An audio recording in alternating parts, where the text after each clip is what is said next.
Hello, people of Poland. My name is Joon. And today we're going to talk about something serious. I genuinely can't believe that we're here again. What I mean is the war in Iran. Let me give you a little bit of backstory. I was a high school senior when 9/11 happened. And we were told that Al-Qaeda did it. And due to that, we went to war. And then the narrative changed that Iraq had weapons of mass destruction. Let there be no doubt we are prepared to act. But Saddam Hussein could end this crisis tomorrow, simply by letting the weapons inspectors complete their mission. He made a solemn commitment to the international community to do that and to give up his weapons of mass destruction a long time ago now. One way or the other, we are determined to see that he makes good on his own promise. I take the threat very seriously. I take the fact that he develops weapons of mass destruction very seriously. I remember the fact that he has invaded 2 countries before. I know for a fact that he's poisoned his own people. He doesn't believe in the worth of each individual. He doesn't believe in public dissent. I look forward to a dialogue.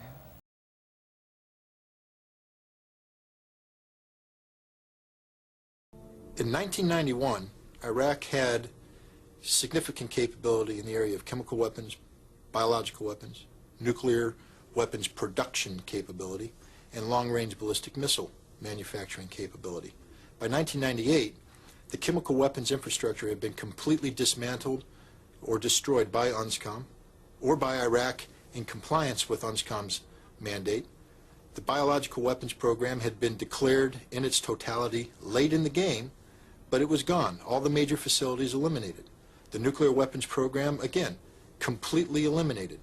The long-range ballistic missile program, completely eliminated. All that was left was the research and development and manufacturing capability for missiles with a range less than 150 kilometers, a permitted activity. Everything that we set out to destroy in 1991, the physical infrastructure had been eliminated. So if I had to quantify Iraq's threat in terms of weapons of mass destruction, the real threat is zero, none. Lo and behold, there wasn't. And so the world and America did another endless war for 20 years. I'm sure many of you remember that because some of your soldiers went and served and helped the United States and the rest of NATO to fight off the evil insurgents. And now we're back at it. We're back at it to fight off another evil regime because they had weapons of mass destruction. So let me give you a little bit of an update. There are 15 current countries that are now being directly affected by this war. So if you can see, here are the countries that are listed. We have the UAE, Qatar, Saudi Arabia, Bahrain, Kuwait, Iraq, Lebanon. Here is a fun fact about what's happening in Lebanon.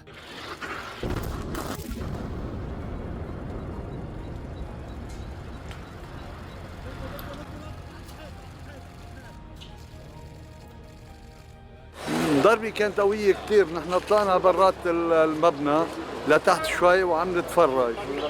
ضربوا ضربة تحذيرية، رجعوا ضربوها للبناية نزلوها.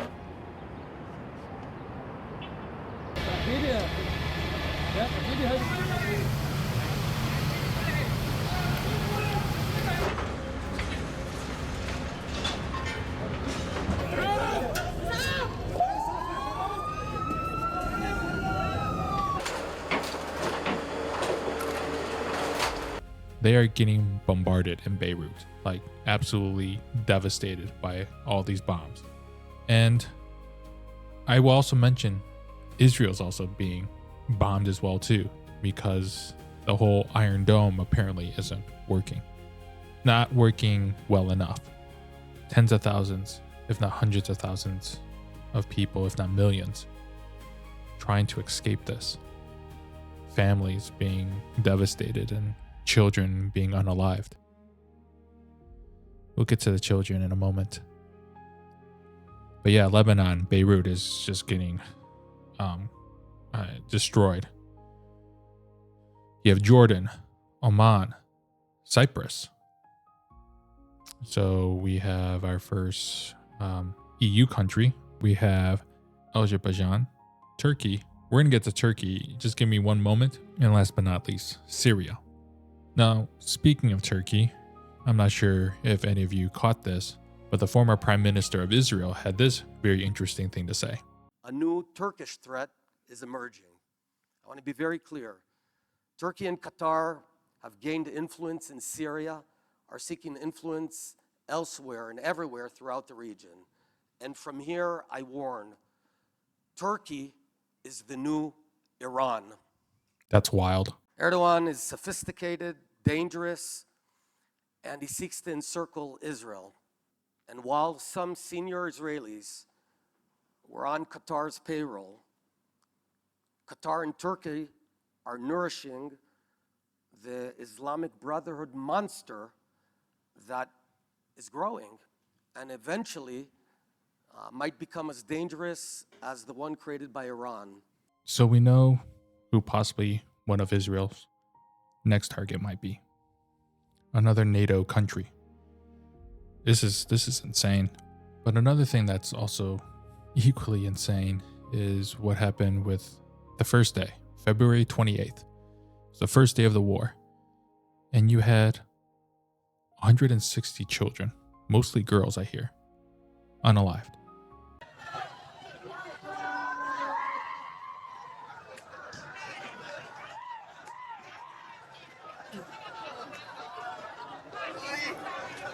The aggressors have also targeted a school in the city of Minab, Hormozgan province, killing more than 100 children. The number of innocent civilians continues to rise. This is not only an act of aggression, it is a war crime. I agree.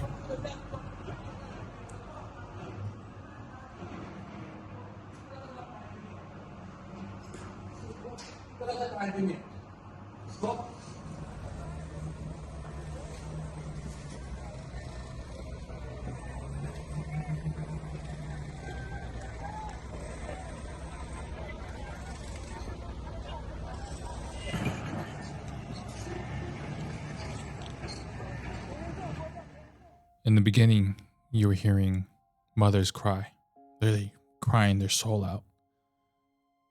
And these children, innocent kids, going to school and got unalived. For what reason? Now keep in mind, the missile was actually a Tomahawk missile. And apparently there's only a few countries that have them, but it's America that manufactures it. This is what Donald Trump has to say about it. Did the United States bomb a girls' elementary school in southern Iran on the first day of the war and kill 170? No, in my opinion, based on what I've seen, that was done by Iran. Is that true, Mr. Expat? It was Iran who did that? We're certainly investigating. Still investigating? But the only side that targets civilians is Iran. We think it was done by Iran because they're very inaccurate, as you know, with their munitions. They have no accuracy whatsoever. It was done by Iran. So we heard what Donald Trump had to say. And I'm going to be honest, I did use Google Gemini for this, but this is what Gemini says using their references. Evidence from multiple independent investigations indicates that a U.S. Tomahawk cruise missile struck the Shajare-Tayyebe Girls Elementary School in Minab, Iran. On February 28, 2026, preliminary findings from the U.S. military inquiry suggest the strike was targeting air, caused by the use of outdated intelligence. Physical remnants. On-the-ground investigations identifies missile fragments at the site with markings such as made in the USA. Specific components were traced to U.S. defense contractors, including actuator motors from Global Motors, Ohio, and parts from Ball Aerospace, Colorado, which are used to steer Tomahawk missiles.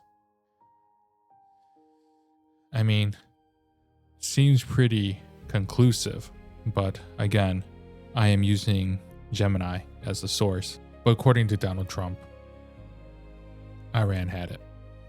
I don't know. That's a crazy thing to say. That's a wild response. But if we want to go back in time, there were a couple of things that we heard beginning of this war. It was that they were on the verge of having a nuclear weapon, so weapons of mass destruction, and also that there was an imminent attack that was planned and it was going to happen. But I'm not sure here in Europe or in Poland if you guys heard the story about Joe Kent. So imminent threat, you're saying that there was no intelligence that you saw with the highest level clearance, obviously involved in this conversation, that showed an imminent threat from Iran to the United States? None. No, unless we took certain actions, unless we came after them in a way that they thought threatened the regime. Former National Counterterrorism Center Director Joe Kent gave his first interview since his resignation from the Trump administration on the Tucker Carlson show. The resignation is the highest profile rebuke yet of the Iran war from a Trump administration insider. Kent's claim defies what President Donald Trump said in his speech announcing the U.S. strikes on Iran. Our objective is to defend the American people by eliminating imminent threats from the Iranian regime. That's funny he mentioned that, because over here we see that Pentagon tells Congress no sign that Iran was going to attack US first. And here's the crazy thing. One of the leaders in this faith, Muslim faith, the Ayatollah, his stance on nuclear weapons was complex. Initially, after the 1979 revolution, he halted Iran's nuclear program, viewing it as a Western influence project. And what's interesting is that the Ayatollah, the man that they unalived, one of the leaders of Iran, he was against having nuclear weapons. He believed it went against the faith, the religion, because it would unalive innocent people. Now, I believe in 1988, with the war with Iran and Iraq, and some of his way of thinking changed with nuclear weapons. So I will make this very clear. I am not saying that I support Iran and the Ayatollah. That is not what I'm trying to say. What I'm trying to do is just reinstate the narrative, because based upon what we heard about Iran, they didn't do nice things to their citizens. They've been protesting about the Ayatollah for a very long time. So I just want to make it clear, I'm not supporting any sort of tyrannical regime or anyone that forces a certain religion or point of view on people. What I'm merely trying to do is explain a very complex situation and make it more digestible for yourself and for myself, so we can all kind of really wrap our minds around what is happening today. You also have to keep this in mind. There are videos of Benjamin Netanyahu literally saying that Iran had nuclear power or weapons of mass destruction for 30 years. If not stopped, Iran could produce a nuclear weapon in a very short time. It could be a year, it could be within a few. They have the wherewithal, the stored up, preserved knowledge to make a bomb very quickly if they wanted to do it. Iran is so dangerous. Weeks away from having the fissile material for an entire arsenal of nuclear bombs. They're very close. They're 6 months away from being about 90% of having the enriched uranium for an atom bomb. Iran is gearing up to produce 25 bombs, atomic bombs a year, 250 bombs in a decade. Ladies and gentlemen, time is running out. Iran will be capable of producing alone, without importing anything, nuclear bombs within 3 to 5 years. And even people I listen to, like Joe Kent and Tucker Carlson, or even the information from the actual Pentagon, shows no evidence of an imminent attack from Iran. So why the hell do we go to war? That's a great question. So we see Donald Trump, who is clearly in a quagmire, Giggity, showing his bravado, saying that the United States has won the war. Well, it's only good if you win. You know, you can only do. And we've won. Let me tell you, we've won. You know, you never like to say too early you won. We won. We won the bet. In the first hour, it was over. We don't want to leave early, do we? Huh? But they're still bombing. They're still bombing Iran. They're still bombing people. And as of March 19th, today, roughly about 70 to 160 people are unalived in Iran every day. But Donald Trump said that we won this war, that we won. But yet we're still bombing them. We're bombing residential areas. We're bombing innocent people, hospitals, schools. Just indiscriminately just dropping bombs and just unaliving people. For what? For what? What was the reason for this? They're not only hitting military targets, they are targeting civilian areas. The World Health Organization reported that in just the first few days of this war, the US and Israel bombed at least 13 hospitals and health facilities in Iran. One of the most horrifying attacks, which was carried out on the first day of this war, was the bombing of a girls' elementary school in southern Iran. And the New York Times has admitted that the US military bombed this school.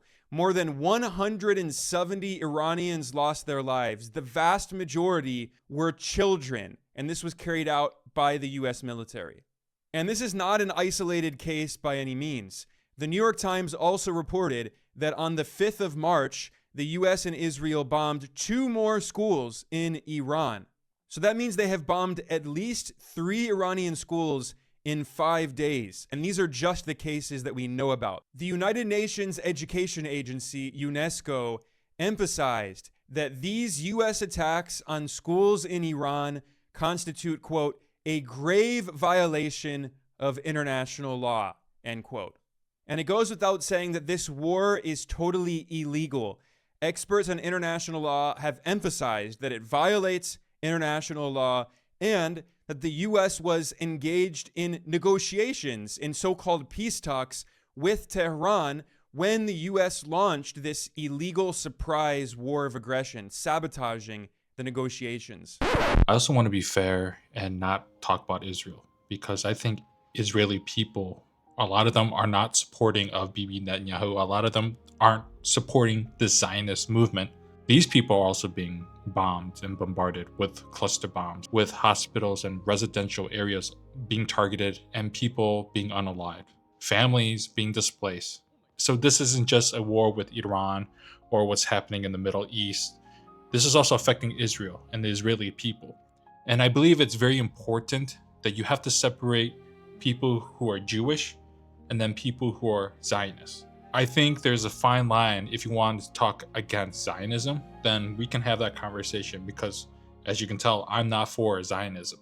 However, I don't think we should say all Jewish people are bad or all Jewish people are like this, because they're not.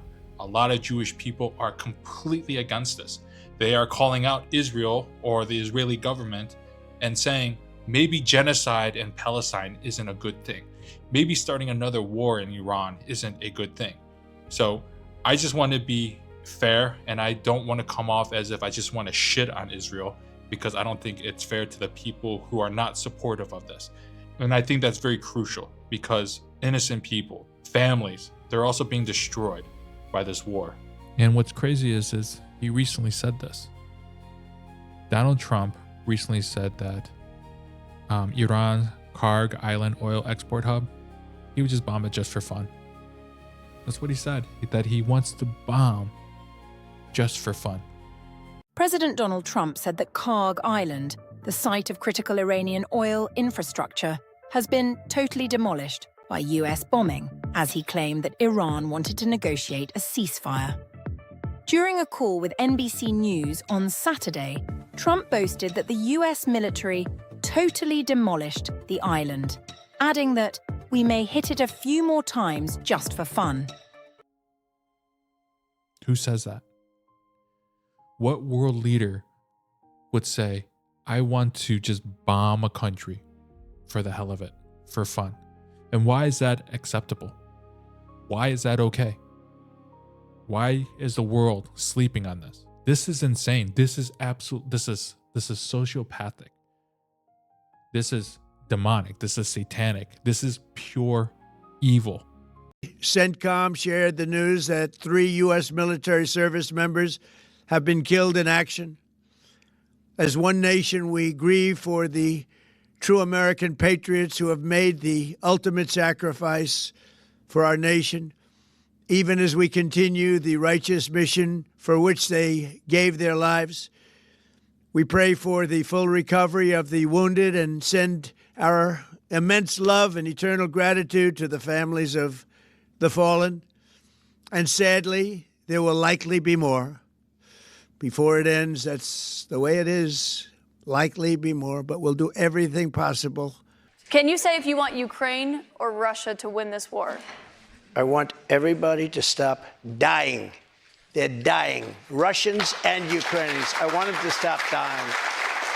And I'll have that done. I'll have that done in 24 hours. I'll have it done. You need the power of the presidency to do it. And more information is coming out how insane this war is. Our weapon ammunition, our stockpiles are very low. And we still keep marching on and we keep doing this. I thought you said we won, President Trump. I thought you said that we won. Well, then let's pack our shit. Let's get the fuck out of here. Because the world sees this. The world sees America as the aggressor. And then Donald Trump, you're going to then shit on all of your allies, out of all of your partners, out of NATO. You're going to shit right in their face. And then when Iran closed the Strait of Hormuz down, then you can be like, hey guys, can you help me with this? And a lot of NATO countries are like, no, this isn't what NATO's for, right? We're not part of your psychopathy. We're not going to be part of this, whatever the hell this is. We don't want millions or billions of dollars. I mean, close to $2 billion are spent a day. And that's probably low budgeting this on this war. And you expect other people to send their sons, their daughters, their defense to help clean up your mess? Are you insane? You sound insane. Do you realize that? You should be medicated. And then he has the audacity. I'll remember this. Pretty much, we're in great shape. Let's put it that way. Everybody knows. He said, we'd like to send our aircraft carriers. I said, I don't want them after we win the war. I want them before we start the war. So whether we get support or not, but I can say this, and I said it to them, we will remember. Respectfully, President Trump, you went in early this year into a sovereign country and kidnapped a sitting president. You then said to the world, I want Greenland, and I'm going to take it. And there's nothing any of you can do it because I have the best army, the best military in the world. And then you shit on everyone in Europe. You shit on NATO. And then when you put yourself in this position, then you're asking your partners, you're asking your alliance, can you please help me? Do you know how weak that makes you look? Do you know how incompetent that makes you look? And it's not just you, because I'm American and I am an extension of you, because American people voted you in. And now, America, we're being lambasted. We're being the joke of the world. No one wants Americans anymore. Don't go to America, it's dangerous there. But you rather spend money on an unjust war that there's no information, there's no time of, hey, this is our objective and this is how long it's going to take us to hit these objectives. Everything is, let's just make it up on the spot, because that's literally how it looks. And so due to having low ammunition, low arsenals, you're then going to take the THAAD missile deterrence out of South Korea to bring it to help on the war front of Iran. U.S. artillery and anti-missile systems defending South Korea have been quietly redeployed to the Middle East, despite Seoul's objections. While Kim Jong-un literally said, I believe a couple weeks ago, he's going to start his nuclear program back up again. Every single individual I've talked to, I've listened to, who have done these war games have said, yes, they're going to close the Strait of Hormuz. Yes, they're going to start attacking the allies because it's right there. Why wouldn't they? And when you have Iran that says, we're going to allow these shipment containers to come in, but you have to sell the oil in Chinese yuan, which means now you put the United States petrodollar at an existential risk. Not to mention, you leave a lot of our allies like South Korea, like India, like Japan, we have no oil, we have no energy, because that's where our energy comes from. But the Strait of Hormuz doesn't just affect just Japan or South Korea or India. It affects the entire world. Here in Krakow, I'm seeing the gas prices just go up exponentially. And I'm sure that's happening to many of you around the world.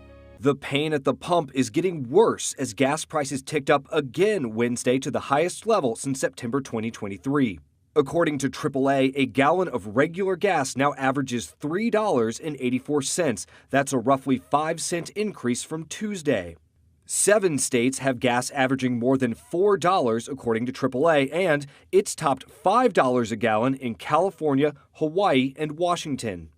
Diesel also going up, now averaging nearly $5.07, a jump of just more than 2 cents from Tuesday. As for oil, the price per barrel up slightly across all benchmarks following reports of attacks on Iranian production facilities. And so because Donald Trump realizes I royally screwed this up, so then he's going to call Putin and say, you know what, I'm going to get rid of those sanctions for 30 days so you can start selling oil. Since the war began nearly 2 weeks ago, Iran has targeted more than a dozen ships in the Persian Gulf. And in an effort to mitigate rising energy costs, the Trump administration announced it is temporarily easing some sanctions on Russian oil. European allies have criticized the move over concerns it could boost Russia's aggression in the war with Ukraine. I believe I read that Russia has now made $10 billion. This also helps China to see, holy shit, America is this weak right now? Because the world sees, oh, they're a bunch of incompetents, or they're a bunch of grifters, or they're people who are nefarious, people who are evil, who are running this country. And that doesn't even touch the iceberg of the Jeffrey Epstein files. Remember that?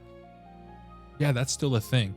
And not one person who was mentioned in the Jeffrey Epstein files in America. There's not even an investigation. But world, Europe, whoever's watching, if you haven't heard, you should look up what's happening in Cuba. I think Cuba, is in its own way, for tourism and everything else, it's a beautiful island, great weather. When will the United States do it?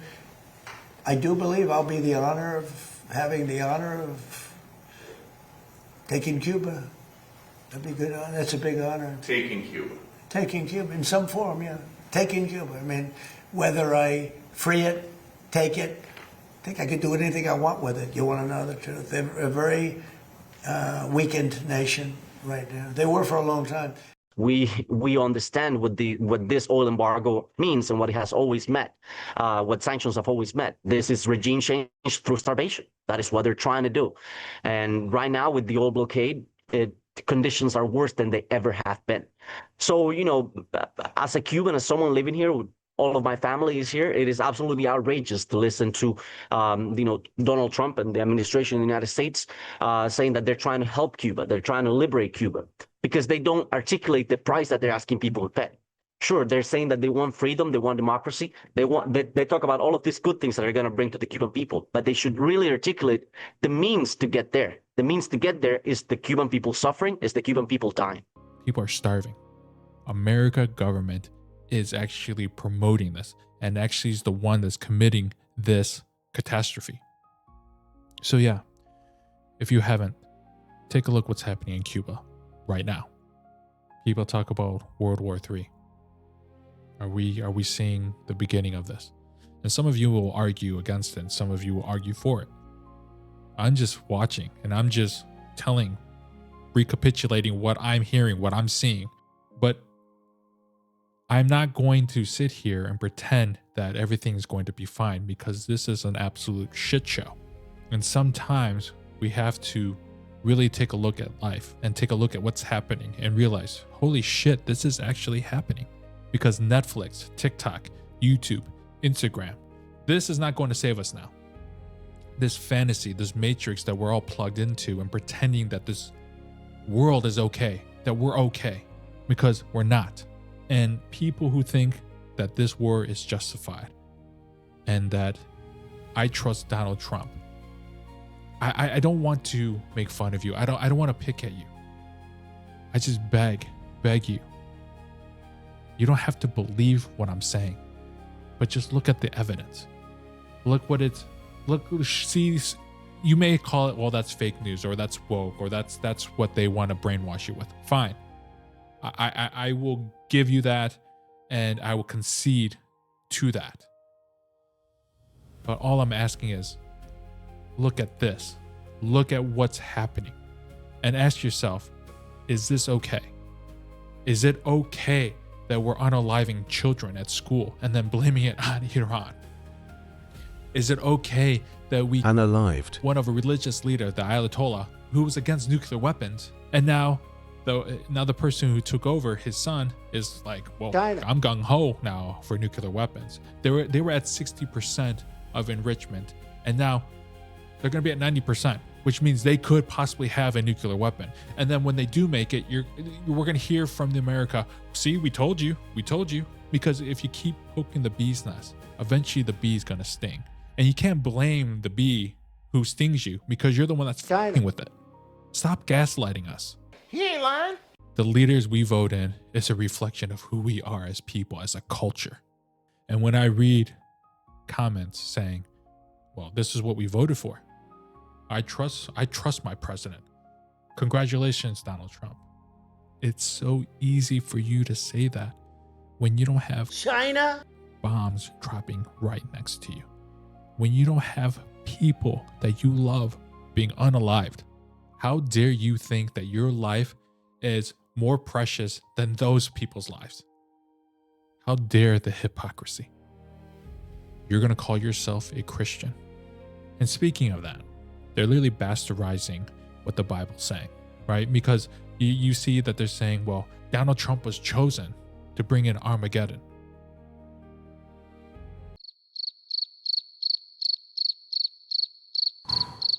You know, I made a video asking, who would Poland choose, Europe or America? I often try not to give my political view. At least I try really hard not to make it obvious, because I don't want to argue about politics, because there's a lot of things that you have to live in Poland to fully understand. And same with Polish people, you have to live in America to fully understand. And so I don't want to have a conversation with information that I'm missing. But I will say this, and I think I mentioned this in some of the comments. Would you really trust America? Would you really trust Donald Trump? Because clearly we can't keep our allies safe in the Middle East. There was literally no conversation with any of his allies, with any of Americans' allies, that we're going to do this. And here's a crazy thing, and I want you to watch this video. It's with the Japanese Prime Minister, and it happened today, March 19th. When we go in, we went in very hard, and we didn't tell anybody about it because we wanted surprise. Who knows better about surprise than Japan? Okay, why didn't you tell me about Pearl Harbor? Okay, right? Right? Did you see her face, the Prime Minister's face? She was offended. Bro literally said, why did you tell me about Pearl Harbor? Because the journalist asked, how come you didn't let any of your allies know about this? And Donald Trump, through his Donald Trump wisdom ways, said, why didn't you guys tell me about Pearl Harbor, bro? Right? And people defend this man. People say that he was chosen by God. People believe in this man. He's a cult leader who's a China idiot. And I know, because I was in a cult. And so when I'm seeing people who are like drinking all the China Kool-Aid and listening to the dumbest shit like that, why didn't Japan tell me about Pearl Harbor? That's what you came up with? That's what your brain's like, you know what? You should say this because this is gonna land. Trust me, bro. Are you stupid or something? America, in my eyes, have became the terrorists. When you're just bombing indiscriminately. When you say, I'm just gonna bomb for fun. That isn't a country with morals. That isn't a leader who has morals. It is somebody who is crazy. In my humble opinion, evil. Who is a narcissist. And who does not give a damn about you or me or anything that deals with America and what America represented and what America used to be. When he says that the Epstein files was a hoax, and he called people who are looking into it losers. When American citizens are getting unalived and people are saying they deserved it, there's something sick and cancerous within America. And that hubris, that I'm better than you, I know more than you. This is why when I watch on YouTube or on social media, when Americans are saying, the world really doesn't like Americans. Well, no shit. We're assholes. And we celebrate evil with laughter and jovialness. That is why I want to learn more about Poland. That's why I want to learn more about this country. Because the country I left is no longer there. And it breaks my heart. So I want to learn something more about this country. So I can feel proud once again. I don't know how to describe that. And maybe those are the exact words that I need to say. But I'm not proud of America. I'm not proud of what this leader's doing. I don't think he is chosen by God. I think on the other side of that coin. But Americans, if we think that this is okay, we're in for a rude awakening. We're going to have to pay the old Pied Piper. And I think we're teetering on that right now. I'm not going to ask if you're going to like, subscribe, or any of that bullshit. But I am curious what you think. So I do ask, please comment. Because I'm in my head all day, thinking, wondering, watching, learning. I would love to hear your guys' ideas. So I look forward to reading them in the comments.